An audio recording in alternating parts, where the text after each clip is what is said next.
Cycle pure agarbatti. Agarbatti என்றால் cycle, cycle என்றால் quality. நம்மளுடைய அரசு, உங்களுடைய அரசு வந்து இந்த 3 மாசம் ஆகுது. இந்த 3 மாசத்துல விவசாயிகளின் பயிர்க்கடன் ரூபாய் 5932.23 கோடி தள்ளுபடி செய்யப்பட்டுள்ளது.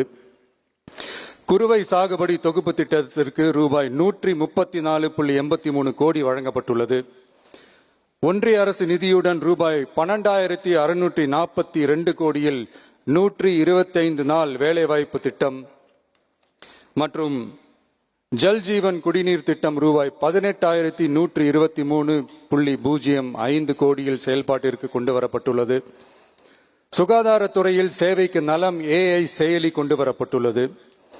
பேரறிஞர் அண்ணாவின் பிறந்த நாளான செப்டம்பர் 15ஆம் நாள் தாய் மாமன் தங்க மோதிர திட்டம் ரூபாய் 755.83 கோடியில் தொடங்கப்பட உள்ளது. மக்களின் போக்குவரத்திற்கு ரூபாய் 127.21 கோடியில் 300 புதிய பஸ்கள் வழங்கப்பட்டுள்ளது. தமிழ்நாட்டில் மது பழக்கத்தை குறைத்திடும் வகையில் முதற்கட்டமாக 717 டாஸ்மாக் கடைகள் மூடப்பட்டுள்ளன. வெளிப்படையான நிர்வாகத்திற்காக நவீன தொழில்நுட்பத்தை பயன்படுத்தி கணினி மயமாக்கப்பட்ட நிர்வாகம் செயல்பாட்டில் உள்ளது. முன்னெப்போதும் இல்லாத ஆளில்லா பத்திரப்பதிவு செயல்பாட்டிற்கு கொண்டு வரப்பட உள்ளது. கோயில் நிலங்கள் கணக்கெடுக்கப்பட்டு அனைவருக்கும் தெரியுமாறு ஆன்லைனில் ஏற்றப்படுகிறது. வருவாய்த்துறையில் அனைத்து சான்றிதழ்களும் 15 தினங்களுக்குள் வழங்கப்படுகிறது. லஞ்சம் வாங்குவதை புகார் செய்ய புதிய வாட்ஸ்அப் எண் அறிவிக்கப்பட்டுள்ளது. அரசின் வருமானம் தனிநபருக்கு செல்வது தடுக்கப்பட்டுள்ளது. அனைத்து துறைகளிலும் லஞ்சம் ஊழல் ஒழிக்க தொடர் நடவடிக்கை எடுக்கப்பட்டு வருகிறது. கனிம பயன்பாடு முறைப்படுத்தப்பட்டு நவீன தொழில்நுட்ப உதவியுடன் விநியோகிக்கப்படுகிறது. சட்டம் ஒழுங்கு தீவிரமாக கண்காணிக்கப்பட்டு பராமரிக்கப்பட்டு வருகிறது. ஜூன் மாதம் 29, 30ஆம் தேதியில் நடந்த மாவட்ட ஆட்சியர் மற்றும் காவல் கண்காணிப்பாளர் மாநாட்டில் சட்டம் ஒழுங்கு பிரச்சனையில கடுமையான நடவடிக்கை எடுக்க உத்தரவு போட்டிருக்கிறோம். அரசு அலுவலகங்கள், காவல் நிலையங்களும் மக்களுக்கான சேவை மையங்களாக மாறணும்னு வலியுறுத்தி இருக்கிறோம். அது மட்டும் இல்லாம கவர்மெண்ட் ஆபீஸுக்கு வர்ற மக்களுக்கு அவங்க குறைகளை தீர்க்கிறதுக்கும் தேவையான தகவல்களை பெறுவதற்கும் நலத்திட்ட உதவிகள் பெற கவர்மெண்ட் ஆபீஸை தேடி வர்றப்போ அவர்கள் மிகவும் கண்ணியமாக நடத்தப்படணும். மக்களை கனிவா அன்பா நடத்தணும்னு சொல்லி இருக்கிறோம். மக்களை அலைய விடக்கூடாது. கோரிக்கைகளை நல்லபடியா ஆராய்ஞ்சி சரியான வழியில தீர்வை தர சொல்லி இருக்கிறோம்.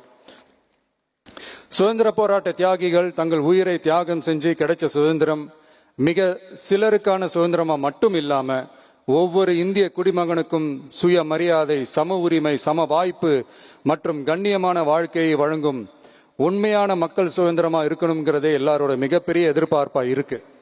அதை நிறைவேற்றுற பொறுப்பும் நம்மளோடது தான்.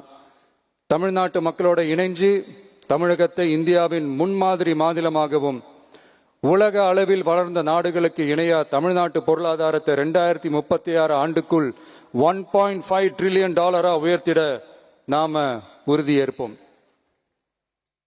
மக்களே, எல்லாரும் ஓட்டு போட்டுட்டோம்.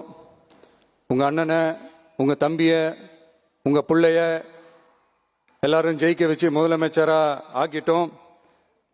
அதனால நம்ம கடமையெல்லாம் முடிஞ்சிருச்சுன்னு சொல்லி யாரும் ஒதுங்கி போயிடாதீங்க. இனிமேதான் நீங்க நம்மளோடவே கூடவே இருக்கணும். உறுதியா நம்ம அரசோடவே கூட இருக்கணும். அப்பதான் உங்களுக்காக இருக்கிற எல்லா நல்ல திட்டங்களையும் என்னால செயல்படுத்த முடியும். 8 கோடி பேரோட அந்த பிரதிநிதி தான் முதலமைச்சர் பதவின்னு சொல்லுவாங்க. அதனாலதான் சொல்றேன், மக்கள் தான் ஆட்சியாளர்கள். இங்க நானு எல்லாருமே, அங்க இருக்கிறவங்க எல்லாருமே மக்களோட சர்வன்ட்ஸ். அப்படிதான் நான் அதை பார்க்கிறேன். வாங்க எல்லாருமா சேர்ந்து நம்ம கடமையை சேர்ந்து செய்வோம். Cycle pure agarbatti. அகர்பத்தி என்றால் சைக்கிள், சைக்கிள் என்றால் குவாலிட்டி.